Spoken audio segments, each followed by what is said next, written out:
Amin. Amin. Silakan duduk Bapak Ibu, saudara sekalian.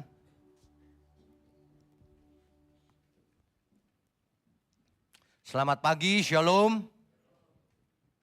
Tema kita hari ini adalah kecerdasan roh. Mungkin ini jarang dibahas ya di mana-mana. Subtema yang pagi ini adalah bukan mistis. Tapi subtema kedua nanti juga bukan teori. Kita baca dulu 1 Korintus pasal 2 ayat 14 sampai 15. 1 Korintus pasal 2 ayat 14 sampai 15. Tetapi manusia duniawi tidak menerima apa yang berasal dari roh Allah. Karena hal itu baginya adalah suatu kebodohan. Dan ia tidak dapat memahaminya. Sebab hal itu hanya dapat dinilai secara rohani. Tetapi manusia rohani menilai segala sesuatu, tetapi ia sendiri tidak dinilai oleh orang lain. Bapak Ibu saudara sekalian, manusia rohani bisa menilai semuanya. Tapi manusia yang tidak rohani tidak bisa menilai orang yang rohani. Nah ini menimbulkan persoalan tersendiri. Kalau orang sedang melayani di gereja tapi satu rohani satu tidak, akan terjadi perbedaan. Akan terjadi perselisihan, beda pendapat dan seterusnya. Akhirnya ujungnya perpecahan. Ya. Ingat kalimat ini, tetapi manusia rohani menilai segala sesuatu, tetapi ia sendiri tidak dinilai orang lain. Tidak dapat dinilai oleh orang yang tidak rohani. Nah, inilah manusia rohani itu memiliki kecerdasan roh. Ya. Apa itu jadi kecerdasan roh itu? Kecerdasan roh itu bukan IQ, jenius dia, bukan. Bahkan bukan EQ, emotional quotientnya tinggi gitu, bukan. Kan dalam dunia sekuler ada IQ, ada EQ. Ya. Kecerdasan roh bukan hanya EQ biasa. Ya. Ini kecerdasan yang berbeda ini. Bukan kecerdasan yang tinggi secara akademis, bukan itu juga. Kecerdasan roh adalah suatu kemampuan untuk memahami hal-hal rohani, kehendak Allah secara mendalam. Yaitu kepekaan terhadap suara Tuhan. Peka mendengar suara Tuhan. Mungkin Bapak Ibu sering mendengar orang berkata, aku dengar suara Tuhan. Kalau Bapak Ibu Saudara memiliki kecerdasan rohani akan melihat orang ini bohong atau tidak. Karena mudah dinilai. Makin seseorang mengatakan aku mendengar suara Tuhan, makin mudah dibedakan ia palsu, nabi palsu atau bukan. Kepekaan terhadap suara Tuhan ini sangat perlu, saudara. Untuk membedakan mana yang benar dan mana yang palsu. Mana kebenaran, mana kebohongan. Sebab iblis juga pakai firman menyerang Tuhan Yesus. Tuhan Yesus juga pakai firman untuk melawannya lagi. Perang firman sebenarnya. Perang kebenaran. Iblis menunjukkan kebohongan yang dibungkus oleh kebenaran. Sementara pihak Tuhan kebenaran murni. Gak pakai bungkus segala, memang utuhnya itu kebenaran. Amsal 9 ayat 10. Ditampilkan ya, Amsal 9 ayat 10. Permulaan hikmat adalah takut akan Tuhan. Dan mengenai yang Maha Kudus adalah pengertian. Permulaan segala hikmat itu takut akan Tuhan. Makanya pilar pertama gereja mula-mula. Yaitu takut akan Tuhan. Sebab kalau orang tidak takut akan Tuhan, sudah gak usah bicara lebih lanjut, udah percuma semuanya. Iblis itu bisa bicara firman loh saudara. tapi ia tidak takut Tuhan. Makanya firman yang disampaikan dipleset-plesetkan sama dia. Dipelintir, artinya jadi berbeda. Itu pekerjaan iblis itu. Pekerjaan kita sebagai anak Allah, membinasakan pekerjaan iblis. Membatalkan pekerjaan iblis. Kalau ia melintir-melintir firman, kita balikin lagi. Ini yang benar, itu bohong itu. Orang itu bohong, dipakai iblis itu. Firman dirubah-rubah. Gitu. Ya, makanya cerdas secara roh itu mandatory. Wajib hukumnya. Bukan pilihan, boleh ya boleh tidak. Semua orang harus cerdas rohnya. Sebab apa? Sebab itulah awal dari perubahan. Orang yang tidak cerdas rohnya gak bisa berubah. Gak bisa berubah, saudara. Ya, itu awal proses dari metanoia, metamorfosa. Bapak Ibu ikut retreat kemarin temanya metamorfosa, perubahan. Perubahan anak dunia atau anak setan menjadi anak Allah. Perubahan jadi dari ulet menjadi kupu-kupu. Mengenakan kodrat ilahi. Mengambil bagian dalam kekudusan Tuhan. Itu bahasa Alkitab pakai itu. Jadi bukan cuma belajar agama, percuma. Mengambil bagian dalam kekudusan Tuhan. Mengenakan kodrat ilahi. Sebab barang siapa ada di dalam Kristus, ia adalah ciptaan baru. Bukan berubah doang, tapi berubahnya total menjadi ciptaan baru. Ya, kecerdasan roh ini dimulai dari saat kita mulai hormat Tuhan. Saat kita mulai takut akan Tuhan. Saat kita tunduk pada firman-Nya, maka kecerdasan itu dimulai.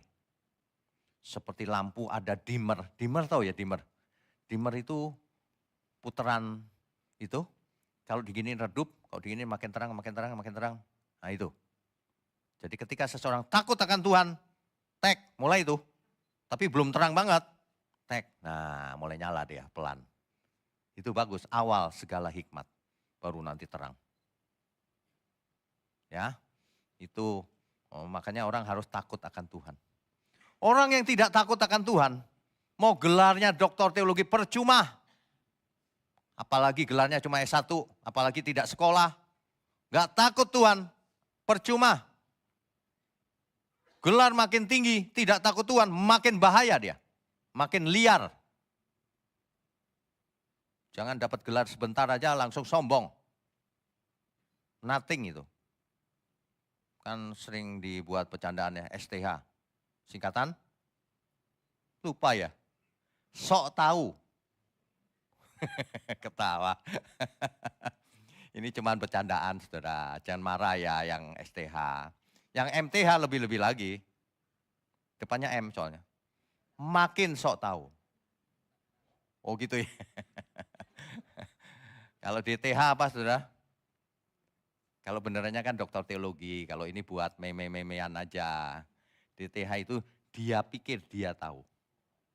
Padahal nggak tahu. Ya, makanya jangan mengunggulkan gelar. Ya, gelar penting, sekolah penting. Tapi kalau dibandingkan kecerdasan roh, semua itu tidak ada apa-apanya. Kelihatan orang yang rohnya on itu kelihatan. Yang rohnya bodoh sekali itu kelihatan. Meskipun gelarnya tinggi. Gak takut Tuhan. Itu simpel aja itu. Kalau orang takut Tuhan, berani gak dia ngomong sembarangan? Gak berani, kan takut Tuhan. Ya kan? Gak usah Tuhan lah, misalnya di depan seorang presiden. Berani gak kita ngomong ngawur sembarangan itu? Gak berani kan? Apalagi Tuhan, raja di atas segala raja. Kelihatan orang ngomong sembarangan itu gak takut Tuhan dia. Orang melakukan hal-hal yang Tuhan tidak berkenan itu artinya gak takut Tuhan. Jadi sebenarnya kita semua belum takut Tuhan 100%. Takut sih Pak kalau lagi di gereja. Wah itu mah bukan takut Tuhan, itu takut gereja. Kalau takut Tuhan di mana aja kan Tuhan ada. Mestinya dimanapun kita ada, dalam segala hal, jam berapapun, tetap takut Tuhan. Mestinya begitu ya. Nah, oke. Jadi kecerdasan sejati dimulai dari takut akan Tuhan. Seseorang tidak bisa cerdas rohnya jika dikasih makan bubur terus. Gak bisa. Kalau mau cerdas harus makanan keras, sekeras-kerasnya. Loh, itu Alkitabiah loh, bukan kata saya. Sebab dia Bapa yang baik. Di mana Bapa yang tidak menghajar anaknya, pasti dihajar anaknya. Iya kan? Begitu juga Tuhan kita. Ia menghajar orang yang diakuinya sebagai anak. Kitab Ibrani. Jadi kalau kita disesah setiap hari, dipukul, dikasih beban, berat, masalah, tapi masalahnya yang mendatangkan kebaikan ya, itu kita seorang anak Allah yang mati. Tapi kalau orang hidupnya gampang, gak dianggap Tuhan, gampang gitu duniawi, dia anak gampang. Itu anak haram bagi Tuhan. Sebenarnya terjemahnya gini aja gampangnya. Tidak diakuinya sebagai anak. Gitu aja sebenarnya. Itu kalau orang tidak mau pikul salib tuh begitu. Makanya kecerdasan roh ini penting. Bagaimana supaya tumbuh? Dihajar. Salah satunya dihajar. Makanya saudara kalau dengar firman yang enak nih didengar. Menghibur. Gak bikin cerdas. Bikin otot rohaninya lemah. Saudara kalau ikut Tuhan, saudara pasti kaya. Amin. Amin. Enak kan? Enak. Saudara kalau ikut Tuhan ya gak mungkin sakit. Sakit pun pasti sembuh. Amin. Amin. Enak. Gak jalan otaknya. Dihibur aja gitu terus. Ya. Gak bisa cerdas. Makanya itu penjelasannya kenapa orang belasan tahun, puluhan tahun tidak cerdas rohnya. Dompet diangkat, didoain supaya diisi Tuhan duit. Loh, itu nyata loh, bukan karangan saya loh. Coba bayangkan, ada yang lebih parah lagi. Cerita sama saya Pak, suatu hari bensin saya habis Pak di tengah jalan. Saya doa sama Tuhan, diisi sama Tuhan. Memangnya Tuhan tukang bensin apa? Orang kalau gak cerdas rohnya itu begitu. Kesaksiannya itu hal-hal yang tidak membawa keselamatan. Gak penting. Kalau orang cerdas, prioritas utamanya keselamatan jiwa. Katakan amin. Makanya kita mau sakit, mau sehat, mau kaya, mau enggak. Yang penting selamat. Kaya gak salah. Gak kaya juga gak salah. Tapi salah kalau kita tidak takut akan Tuhan. Itu loh. Ya. Amin ya saudara ya. Ini kenapa sedikit ya. Semalam macet total katanya ya. Saya dari Bogor sampai rumah berapa jam? 4 jam. Padahal harusnya 1,5 jam. 4 jam. Sementara yang lain masih di Bogor. Nyampenya malam kali. Waduh, macet sekali ya. Dunia tidak menyenangkan. Buang waktu kan? Coba 4 jam kalau kita belajar. Puji Tuhan, nyanyi dan sebagainya. Kan enak. 4 jam gini di jalanan. Kosong. Makanya saudara dimanapun ada ya, di jalan dimana, jangan kosong. Macet nih, bagus, puji Tuhan. Nyanyi Tuhan, karang lagu, dengerin khotbah, kan enak 4 jam. Jangan bengong gitu. Rugi buang-buang waktu. Kalau mau cerdas, jangan ada kekosongan dalam jiwa kita. Diisi terus dengan kebenaran. Ya. Banyak orang itu cerdas di kepalanya. Dunia ini. Tapi rohnya tumpul. Gak ngerti kebenaran. Gak mengerti bagaimana kita membedakan manakah kehendak Allah dan mana yang bukan. Kalau cerdas dia bisa membedakan, ini loh kehendak Allah itu ini. Yang baik, yang berkenan dan yang sempurna. Roma 12 ayat 1-2 kan. Ya. Dunia ini memuja logika dan gelar dan kekayaan dan kepopuleran. Tapi Tuhan tidak butuh orang itu. Orang butuh orang yang penuh urapan dan peka terhadap kehendak Tuhan. Tuhan menginginkan kita semua mengerti kehendaknya. Peka. Ya. Saudara ya, sebenarnya ya kalau kita peka, kita akan selesai dengan diri sendiri. Banyak orang tidak selesai dengan dirinya, masalah terus karena tidak peka. Karena rohnya tumpul. Kita baca dulu ya, Yesaya pasalnya yang ke 50. Yesaya pasal 50 ayat keempat, 5 dan 7. Oke, kita baca ya. Tuhan Allah telah memberikan kepadaku lidah seorang murid, supaya dengan perkataan aku dapat memberi semangat baru kepada orang yang letih lesu. Setiap pagi, nah perhatikan ini baik-baik. Setiap pagi ia mempertajam pendengaranku untuk mendengar seperti seorang murid. Setiap pagi. Bapak Ibu Saudara kalau mau cerdas nggak gampang. Tiap pagi bangun. Asah pendengarannya. Tuhan berikan, Tuhan pertajam pendengaran kita akan kebenaran. Seperti seorang murid. Itu Saudara. Ayat 5. Tuhan Allah telah membuka telingaku dan aku tidak memberontak. Tidak berpaling ke belakang. Langsung 7. Tetapi Tuhan Allah menolong aku, sebab itu aku tidak mendapat noda. Sebab itu aku meneguhkan hatiku seperti keteguhan gunung batu. Karena aku tahu bahwa aku tidak akan mendapat malu. Tuhan itu sangat amat baik, Saudara. Dia selalu tolong kita. Tidak ada yang lain. Siapa yang bisa menolong kita selain Tuhan? Gak ada, Saudara. Ya, Tuhanlah pertolonganku. Kemarin kita dapat satu lagu ya, lagu baru ya. Tuhanlah perlindunganku. Tuhanlah gunung batuku. Tuhan kekasih jiwaku. Sangat ku cinta, sangat ku damba. Tuhanlah perlindunganku. Tuhanlah gunung batuku. Tuhan kekasih jiwaku.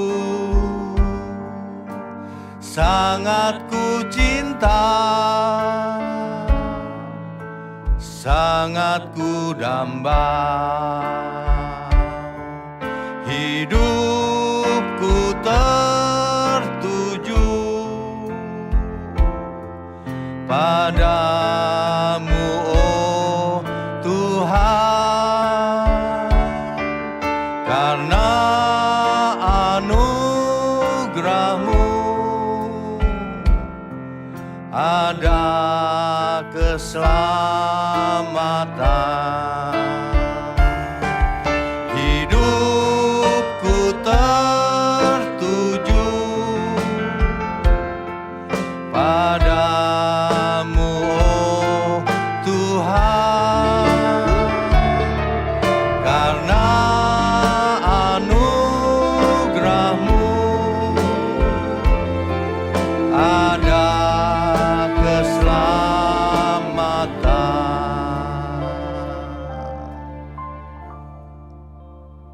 Bapak Ibu Saudara sekalian, yang dimaksud keselamatan itu bukan cuma begini kita diam aja terus dibawa Tuhan ke surga. Bukan begitu. Keselamatan itu dimulai hari ini. Kita diselamatkan Tuhan, dilindungi Tuhan, dikasihi Tuhan. Tuhan jadi gunung batu kita. Supaya kita selamat sejak hari ini. Maksudnya apa? Kan belum ke surga Pak. Iya, sejak sekarang diselamatkan. Supaya pikiran kita tidak miring seperti orang dunia ini. Makanya firman-Nya berkata, jangan serupa dengan dunia ini. Berubahlah oleh pembaharuan budimu. Ya, mestinya kita kalau mengerti hal itu, aduh Tuhan, Engkau kekasih jiwaku. Tidak ada yang kubutuhkan selain Engkau di bumi ini. Nanti kalau kita punya Tuhan, yang lain beres. Kalau orang cerdas rohnya, ia akan cerdas dalam segala hal. Ada amin? Pasti. Dan itu enggak ada di mana-mana. Saya perhatikan, iya ya, benar juga ya. Kalau orang takut akan Tuhan, biar dia enggak sekolah tinggi, dia cerdas loh. Mengerti. Ditanya kebenaran apa aja bisa jawab. Ya, itu bagaimana ceritanya? Akademisnya enggak tinggi. Cerdas rohnya. Dia mengerti kebenaran. Ya. Waduh saudara. Ayo kita belajar. Seperti sudah saya sering sampaikan kan. Dunia ini penuh dengan ketidakbenaran. Caranya kalau yang senior-senior mungkin enggak berubah. Sudah tua. Caranya grassroots. Jemaat harus dibuat cerdas. Sehingga bisa membedakan mana khotbah yang alkitabiah, mana yang tidak. Mana yang hasil pikirannya sendiri, mana yang dari Alkitab. Kan begitu ya saudara ya. Jadi jangan sampai kita itu membedakan saja tidak bisa. Kalau membedakan aja nggak bisa, tertipu saudara. Seperti Hawa ditipu oleh si ular itu.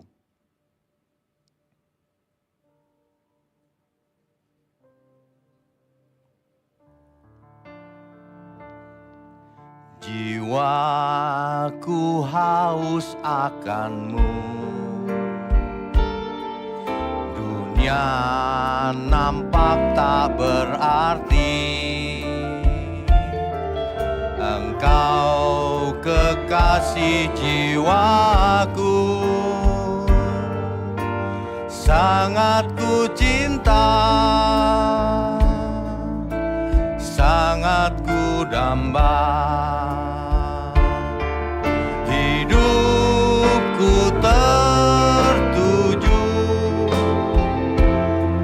padamu, oh Tuhan, karena anugerah-Mu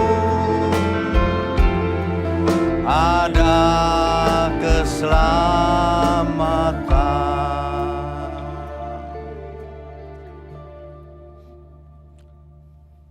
Bapak Ibu Saudara sekalian, saat kita mencari Tuhan di pagi hari, sejak kita bangun, roh kita mulai diasah.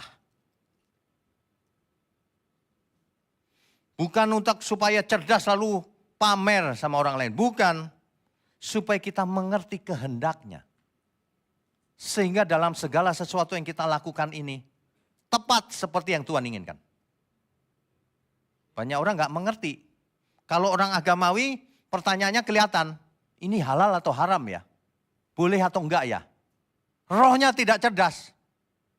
Kalau orang rohnya cerdas, dia enggak perlu bertanya dan mana ayatnya. Karena frekuensinya sudah sama dengan kehendak Tuhan. Sehingga aku lakukan ini, Tuhan pasti suka. Seorang anak yang baik, dia tahu selera orang tuanya. Dia tahu selera istrinya, selera anaknya. Ukuran sepatu istrinya. Ya, kalau suami yang nikahnya udah lama mungkin lupa kali ya. Ukurannya kayaknya 50 Pak. 50, mana ada 50. Ya, kalau seorang anak yang baik, dia tahu selera orang tuanya. Gak perlu nanya, ini boleh gak Pak? Udah mengerti. Itulah tingkatan di mana iman sudah mulai dewasa. Kalau iman belum dewasa, urusannya duit melulu. Kalau ikut Tuhan diberkati, uangnya banyak, omsetnya 100 kali lipat. Yang diomongin omset, Matre memang. Omset itu nggak usah diomongin, kalau kita cerdas rohnya, maka kita cerdas melakukan bisnis juga. Dan nggak perlu 100 kali. Berapa kali pun disyukuri. 200 kali bisa, bisa kenapa tidak. Tapi 1 kali juga bisa, setengah kali juga bisa. Saudara jangan serakah lah. Untung 20% udah sangat amat bagus, 10% aja. Kok 100 kali lipat? Ayat Alkitab dipakai, dipelintir-pelintir. Digunakan untuk kepentingan diri sendiri. Makanya kau berdoa gak dikasih oleh Tuhan. Karena kamu salah berdoa. Doamu itu kau minta untuk memuaskan kedaginganmu itu. Makanya gak dikasih doanya, gak dijawab. Doanya salah. Nanti ada yang komentar. Mana ada doa salah? Jangan kenceng-kenceng komentarnya. Kau gak baca Alkitab berarti. Kitab Yakobus itu jelas. Ada orang berdoa tapi nggak dikasih juga, doanya salah. Salah itu bukan kalimatnya salah, bukan ya. Salah itu maksudnya untuk dipakai Tuhan, kasih aku jadi konglomerat Tuhan. Nanti kalau aku kaya, aku mau kawin lagi Tuhan. Oh tampar malaikat kau ntar. Payah nih pikirannya itu. Tapi ini nggak bercanda, ini beneran. Ada yang ngomong sama saya begini. Tapi ini di suatu planet lain sih memang. Bukan di planet bumi. Ngomong sama saya gini, Pak tolong doain dong Pak. Doain apa? Aku mau pasang nomor Pak biar pas. Terus saya nggak percaya loh pendengaran saya. Saya bilang, maksudnya nomor apa? Itu loh Pak, apa namanya tuh? Masih ada sekarang? Kok tahu?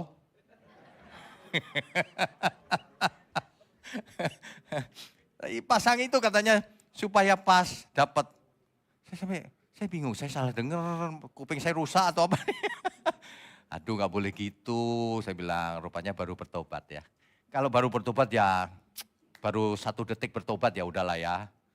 Tapi kalau udah lama ya jangan gitu. Rohnya itu tumpul. Masa Tuhan diajak judi? Aduh ya. Nah jadi Tuhan bergaul karib dengan orang yang takut akan Dia. Artinya kalau kita takut Tuhan, kita dekat sama Tuhan loh saudara. Iya, takutnya bukan ketakutan ya, ini udah sering saya jelaskan. Takut itu seperti kita sama orang tua kita tapi dia presiden. Takut, tapi hormat juga tapi sayang juga. Dan gak mau ditinggal. Takut kan? Suami takut istri gak? Gak ada yang ngaku. Takut harusnya, tapi bukan ketakutan. Kalau ketakutan tuh beda tuh. Istrinya bawa pentungan tiap hari.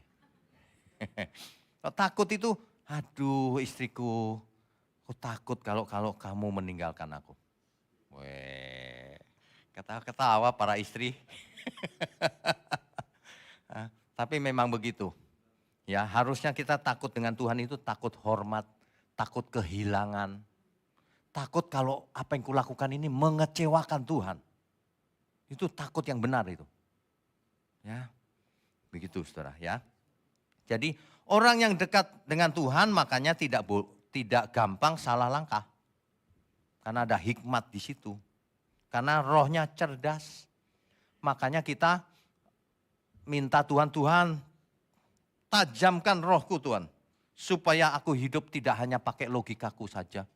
Tapi juga pakai perasaan, pakai jiwa dan roh kita yang cerdas.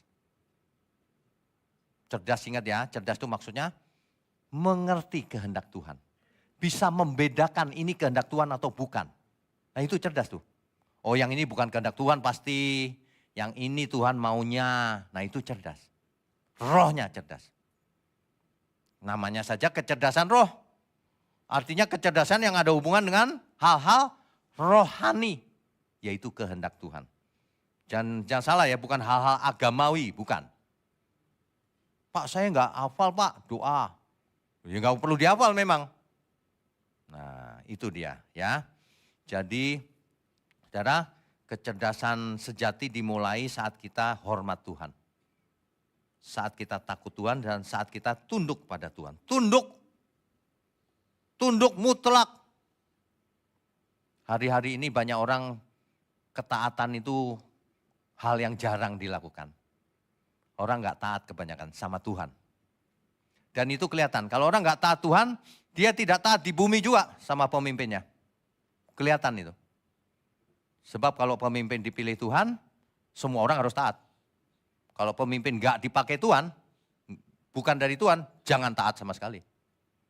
Intinya Tuhan, bukan manusia di bumi. Ya, seperti contohnya Musa. Musa dipilih Tuhan untuk memimpin bangsa Israel keluar dari Mesir. Tapi Miriam dan Harun pernah ngelawan Musa loh. Baca nggak? Pernah ngelawan. Musa kok mengawini orang Kus, orang Ethiopia. Wah, dimarahin Tuhan, kusta langsung. Kamu siapa berani-berani? Ngeritik-kritik tapi nggak ada hubungan dengan kebenaran. Waduh, Tuhan marah loh saudara. Ya, hati-hati. Hati-hati ya. Saya udah peringatkan. Pekerjaan Tuhan ini. Saudara jangan melawan pekerjaan Tuhan. Kita semua harus mendukung sama-sama. Semuanya untuk Tuhan. Bukan untuk kita semua, untuk Tuhan. Ada amin? Mestinya begitu ya. Nah, ciri orang yang cerdas rohnya dicatat. Yang pertama, ia mampu membedakan suara Tuhan dan suara lain. Dia tahu. Sebab iblis menyamar sebagai malaikat terang, suaranya suara malaikat. Nah, kalau orang cerdas rohnya, dia bisa membedakan. Yohanes pasal 10 ayat 27, coba kita baca. Yohanes pasal 10 ayat 27. Domba-dombaku mendengarkan suaraku, dan aku mengenal mereka dan mereka mengikut aku. Domba itu tahu suara tuannya loh. Pernah lihat gak di video di sosial media? Seorang gembala dari jauh, datang semua. Coba aja saudara gitu, dicuekin sama dia. Dia tahu loh, itu heran ya. Dia tahu dari nadanya atau warna suara atau apa ya. Bahkan kita sama-samain aja nggak dikenal sama dia. Itu domba yang tahu gembalanya. Nah, ini domba Tuhan tahu suara tuannya. Itu dia. Orang yang hidup dengan Tuhan akan peka terhadap suara Roh Kudus. Dia peka. Dia bisa membedakan ini suara hatiku nih, pengen ini.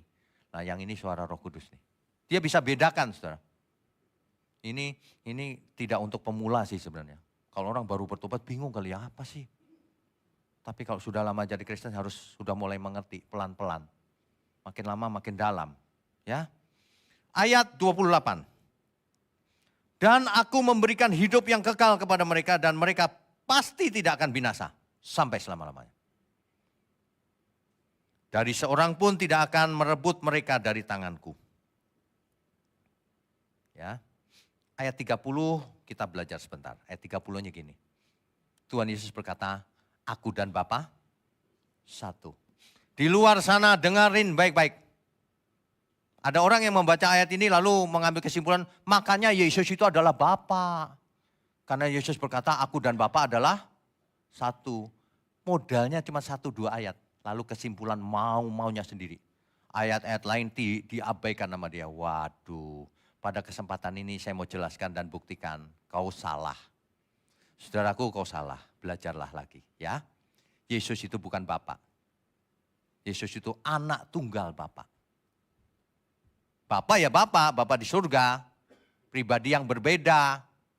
Roh Kudus pribadi yang berbeda lagi. 3 pribadi, tapi satu apa dulu? Bukan satu pribadi.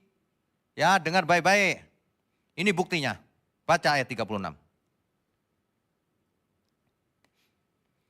Masihkah kamu berkata kepada dia yang dikuduskan oleh Bapa dan yang telah diutusnya ke dalam dunia?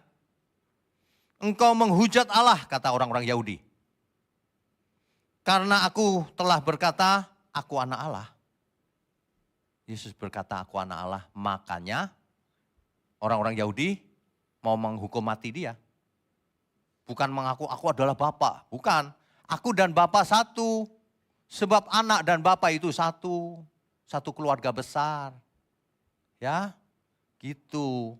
Jadi Yesus itu anak Allah, anak tunggal Bapa. Dia bukan ciptaan, dia bahkan pencipta. Ini ayat ini jelas, aku anak Allah.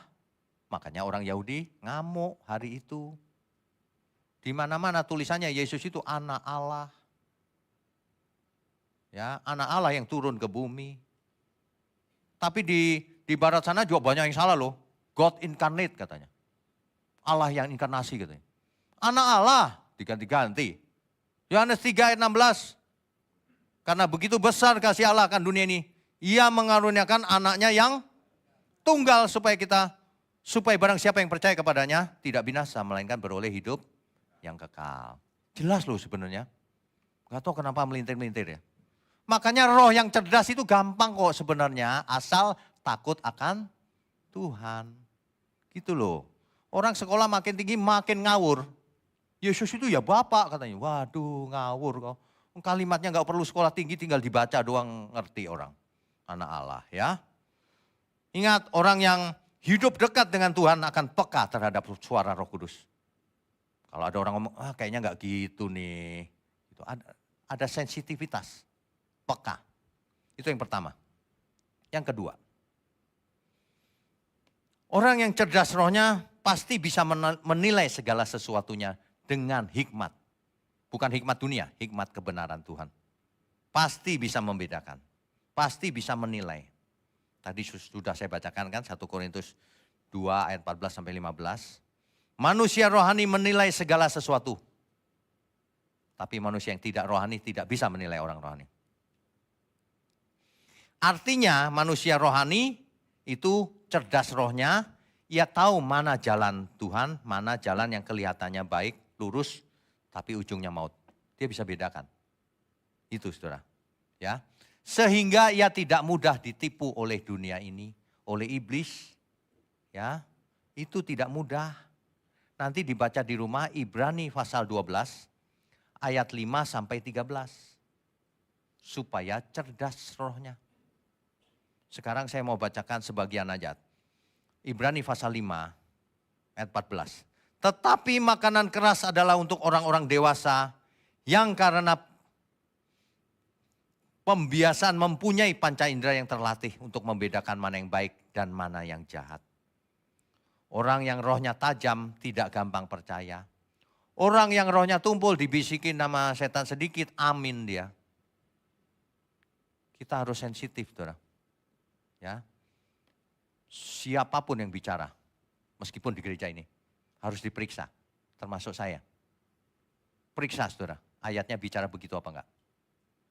Kalau ada yang ngomongin si A, si B di sini, periksa, benar enggak orangnya begitu. Ya, jangan percaya 100%.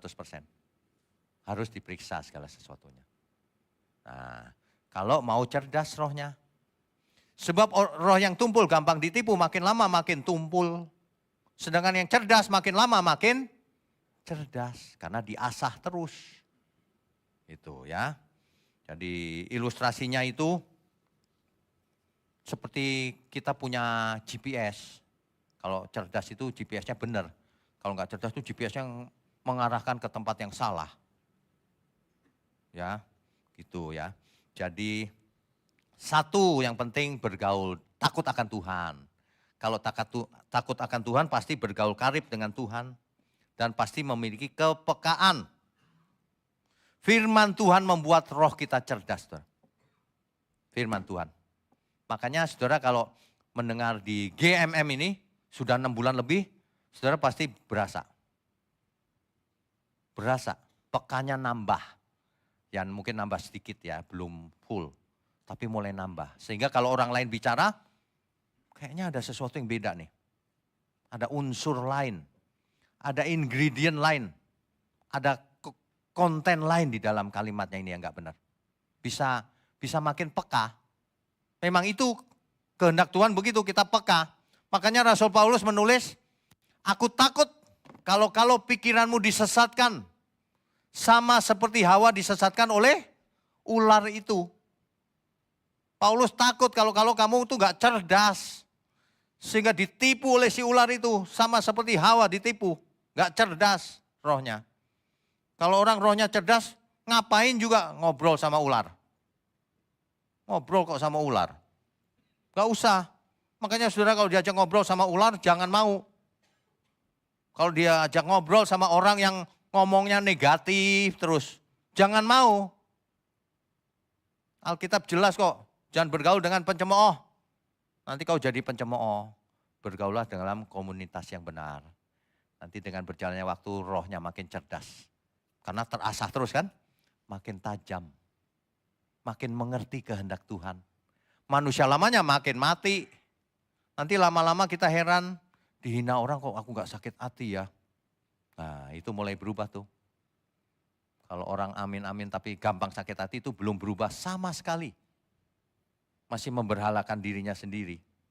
Ya, firman membuat kita cerdas. Tanpa firman kita bisa tersesat. Tersesatnya oleh apa? Pikiran? Enggak. Tersesatnya oleh satu, emosi pribadi. Emosi dikenceng-kencengin. Itu tersesat orang itu. Yang kedua, oleh asumsi pribadinya. Dia berasumsi gini. Enggak pakai Alkitab. Pakai Alkitab pun salah. Tersesat dia. Satu lagi tersesat oleh pengajaran palsu. Orang tersesat karena pengajaran palsu, saudara. Jadi makanya kita harus, tokoh-tokoh Alkitab itu kasih banyak contoh. Contohnya ya, Yusuf. Karena ia bergaul karib dengan Tuhan, ia diberi arti mimpi oleh Tuhan. Ia menjadi orang yang paling bijaksana di Mesir ketika itu. Semua ahli nujum, ahli sihir gak bisa mengartikan mimpi. Tapi Yusuf bisa mengartikan mimpi. Sehingga ia menjadi penguasa nomor 2 di Mesir. Sebenarnya nomor 1 sih karena Fir'aunnya menyamping. Yang menjalankan pemerintahan semuanya Yusuf. Itu contoh peka rohaninya. Yang kedua yang contohnya jelas-jelas banget itu Hana. Hana, Lukas pasal 2. Hana itu seorang janda tua yang berdoa siang malam. Saat Tuhan Yesus dibawa ke bait Allah sebagai bayi, dia langsung tahu ini dia Mesias. Itu peka. Kepekaan seperti ini bukan mistis. Jangan berpikir mistis. Kepekaan itu bisa membedakan. Kalau mistis itu gini, kita nggak ngapa-ngapain, diisi, udah sakti. Nggak ada begituan. Kepekaan itu hasil latihan juga. Mengerti kehendak Tuhan, lakukan, bergaul karib, hasil proses. Jadi bukan mistis. Jangan berpikir mistis. Ya. Ajaib, ajaib betul, tapi bukan mistis. Mujizat betul, tapi bukan mistis. Bedanya apa? Kalau mistis itu gini loh saudara. Saudara punya anak, supaya pintar sini ku doain, gak usah belajar bisa pintar. Nah itu mistis. Dan itu pasti gak terjadi juga. Tapi kalau Tuhan berikan hikmat karena kita bergaul dengan dia, itu bukan mistis. Itu proses natural Tuhan berikan. Kesensitifan, kepekaan. Karena sudah biasa bergaul dengan Tuhan. Sudah biasa mendengar suara Tuhan tanda kutip. Sebab suara Tuhan bisa didengar lewat audible. Telinga langsung bisa saudara. Lewat ditaruh dalam hati kita kuat sekali gitu. Bisa. Ditaruh dalam kejadian setiap hari. Bisa juga. Saya nggak tahu saudara ngalamin nggak. Kalau saya pernah mendengar suara langsung, audible. Ditaruh dalam hati pernah juga. Gitu. Iya Tuhan. Tapi kalau yang melihat kejadian itu lebih sering sih. Wah ini dia. Wah kelihatan setiap peristiwa itu. Ada pesan-pesan khusus. Terutama kalau baca firman Tuhan langsung banyak itu banjir. Nah itu pesan Tuhan kan tanda kutip. Meskipun bukan berupa suara. Ya itu contoh-contoh saudara. Mari kita jadi orang yang cerdas rohnya. Jangan gampang ditipu lagi oleh siapapun saudara. Ya. Kemarin retreat itu kan metamorfosa. Metamorfosa itu ya saudara. Hasilnya adalah kupu-kupu kan. Dalam kerohanian kita hasilnya adalah orang yang cerdas rohnya. Berubah dia. Berubah. Cara memandang dunia ini berubah. Cara menghadapi orang yang menyerang berubah. Cara menghadap Tuhan pun berubah. Berubah semuanya. Dan kita merasa damai sejahtera. Iya ya. Macet total juga nggak ngomel-ngomel, nggak karuan. Kan biasanya orang kalau mau macet, ini setan ini, wow apa aja keluar kebun binatang. Kalau kita macet ya kita nyanyi aja lagu-lagu ini, ngarang lagu apa. Enjoy aja di mana aja. Anda amin gak sih? Iya beneran. Kalau mau hidupnya bahagia dalam arti Tuhan, damai sejahtera, harus peka rohnya. Kehendak Tuhan. Ya, just do it saudara. Jangan banyak teori, matikan manusia lamamu itu. Pikiranmu harus benar oleh firman. Perasaanmu dimatikan aja yang manusia lamanya itu. Ngalah aja, belajar mengalah, belajar berkorban. Mimbar sudah jarang ngomong begitu. Harus belajar berkorban, korban perasaan. Ya, korban perasaan. Makanya kemarin waktu retreat, saya bilang kalau kita lagi ada apa-apa gitu terus diperas orang gitu ya. Bukan diperas lah, misalnya orang keserempetan minta ganti gitu ya. Gak usah ngotot-ngototan saudara, gak perlu. Ya. Kalau kita ada uang, ya sudah kasih aja. Diakonia gitu aja ya kan jadi berkat. Siapa tahu dia memang lagi susah. Ya udah, oke nggak apa-apa, kita rugi nggak apa-apa. Lebih baik kita rugi daripada dia yang rugi. Amin gak nih? Loh, maksudnya gimana Pak? Enak aja. Loh, lebih baik kita rugi daripada dia yang rugi. Siapa tahu dia ruginya parah. Jangan, kalau kita rugi ya oke lah ya. Tapi aku masih punya Tuhan, masih punya banyak hal dalam hidup ini. Banyak orang kekurangan saudara. Jadilah berkat. Termasuk perasaan. Kalau orang lagi kesel marahin kita gitu ya. Ya udahlah, kita berkorban perasaan aja. Diakonia aja. Gitu aja ya. Vitaminnya namanya D4. D4 itu apa? Duri dalam daging. Yang keempatnya diakonia. Kalau yang ikut retreat mengerti maksud saya. Hidup ini ya berkorban gitu aja deh. Dalam bahasa sederhana. Jangan makan korban. Berkali-kali ini ditulis. Ditulis di rumah. Jangan makan korban. Harus mempersembahkan korban. Tubuhku adalah persembahan yang hidup. Nah, mestinya gitu ya. Kita itu happy sekali loh kalau bisa bersama-sama sebagai keluarga ya. Jadi sebagai penutup gini saudara, di zaman informasi ini, di zaman informasi yang eksponensial ini kemajuannya, AI dan sebagainya maju berat ya. Jangan kita hanya mengandalkan kecerdasan otak, yang jauh lebih penting adalah kecerdasan roh. Kalau seseorang cerdas rohnya, nanti kecerdasan yang lain menyusul. Apalagi cuma EQ, pasti cerdas EQ-nya. Ya. Orang yang cerdas rohnya, EQ-nya pasti cerdas. Orang yang cerdas EQ-nya belum tentu cerdas rohnya. Sebab yang paling tinggi adalah manusia rohani. Itu sebabnya ayat tadi berkata, manusia rohani bisa menilai, tapi orang lain tidak bisa menilai manusia rohani. Nah, saudara, kejarlah kepekaan ini. Yang lain-lain kerjakan saja bagian kita. Ya, sebab firman Tuhan berkata begini. Roh Tuhan akan ada padanya. Mantap. Roh Tuhan akan ada pada kita. Dan sudah ada Roh Kudus. Mantap itu. Ya kan? Makanya jangan puas kalau hanya jadi Kristen baik-baik saja. Jadilah Kristen yang cerdas rohnya. Sebab itulah yang menyelamatkan kita. Itulah tanda bahwa kita anak Allah. Mengerti kehendak Allah, itulah kecerdasan roh. Dan peka. Nah, soal kepekaan. Peka ini begini saudara. Bukan hanya peka kehendak Allah. Kadang-kadang kita bisa peka ketika lihat seseorang. Orang ini aduh, ada sesuatu nih. Itu. Orang ini kayaknya terikat okultisme nih. Kalau ke suatu tempat ya, tempat ini gak beres nih. Nah itu pekanya gimana? Gimana belajarnya? Gak bisa. Karena Roh Kudus memberi kepekaan akhirnya. Pekanya gak hanya kehendak Tuhan apa, tapi kepekaan terhadap lingkungan. Kita bisa lihat, ada yang gak beres nih.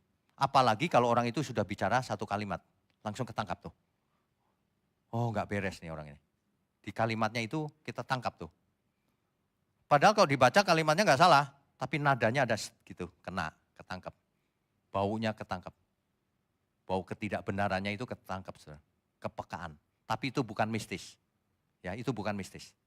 Itu karena kita bergaul erat dengan Tuhan, maka jadi peka. Ya. Makanya saudara kita tidak boleh takut apapun. Kalau orang rohnya cerdas, ia akan tahu sekali. Keselamatan dijanjikan pasti untuk kita. Selama kita di bumi, Tuhanlah perlindunganku. Amin. Amin. Kita beri kemuliaan untuk Tuhan. Bapak Ibu Saudara, nanti yang baptis, belum datang ya. Nanti sesi kedua ya, ada baptisan. Bapak Ibu yang belum dibaptis, anak, cucu, daftar segera. Nanti kita jadwalkan untuk baptisan berikutnya ya. Tuhanlah perlindunganku, Tuhanlah gunung batuku, Tuhan kekasih jiwaku, sangat ku cinta, sangat ku damba. Tuhanlah perlindunganku, Tuhanlah gunung batuku, Tuhan kekasih jiwaku, sangat ku cinta, sangat ku damba. Hidupku tertuju padamu, oh Tuhan, karena anugerah-Mu ada keselamatan. Mari saya undang semua untuk bangkit berdiri. Jiwaku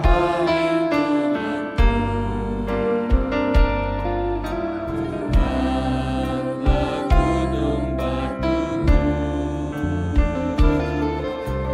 Tuhan kekasih jiwaku,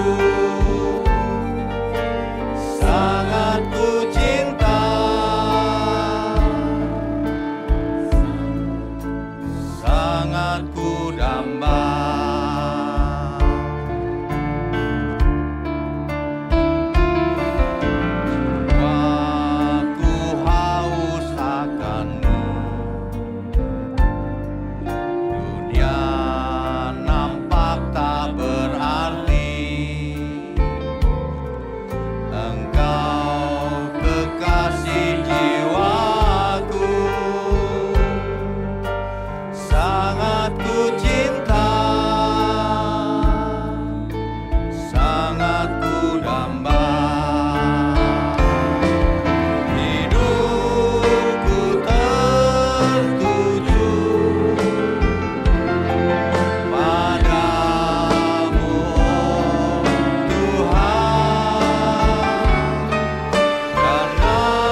Bapa di surga, terima kasih untuk firman kebenaran yang mencerdaskan roh kami.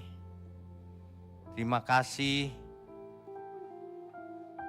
ampuni segala kesalahan kami selama ini. Tapi ke depan kami tidak mau buat salah lagi Tuhan. Kami mengucap syukur untuk GMM Gereja Mula-Mula, milik Tuhan. Seluruh pelayan Tuhan, seluruh keluarga besarnya, jemaat yang hadir di tempat ini, juga jemaat yang mengikuti secara online. Turunkan berkat-Mu atas kami ya Tuhan. Mari saudara angkat tanganmu tinggi-tinggi. Kami sambut segala berkat, kecerdasan roh, turun atas kita semua. Hanya di dalam nama Bapa, Putra dan Roh Kudus. Haleluya. Semua yang percaya katakan amin. Ya, saudara sekalian, bicara soal kebenaran, setiap orang merasa benar. Makanya semua kecap dinomor satukan. Ada orang yang mengatakan saya paling benar, ini paling benar, itu paling benar. Mana sebenarnya yang paling benar? Oleh sebab itu hadiri seminar 7 natur kebenaran dan aplikasinya. Seminar ini wajib dihadiri oleh para teolog, apologet, pengkhotbah, bahkan oleh para jemaat sendiri. Agar kita bisa membedakan manakah yang benar, manakah yang salah. Inilah alat uji kebenaran yang sangat objektif dan alkitabiah. Pastikan saudara ikut dan ajak seluruh saudara dan sahabat-sahabat. Bapak-bapak dan ibu-ibu yang terkasih dimanapun berada, yuk kita belajar pelajaran Alkitab bersama secara online. Setiap hari Rabu jam 7 malam bersama pendeta Bapak Wignio Tanto secara online, bisa melalui Zoom. Tetapi kita harus mendaftarkan dulu ke nomor berikut ini. Selamat bergabung dan Tuhan Yesus memberkati.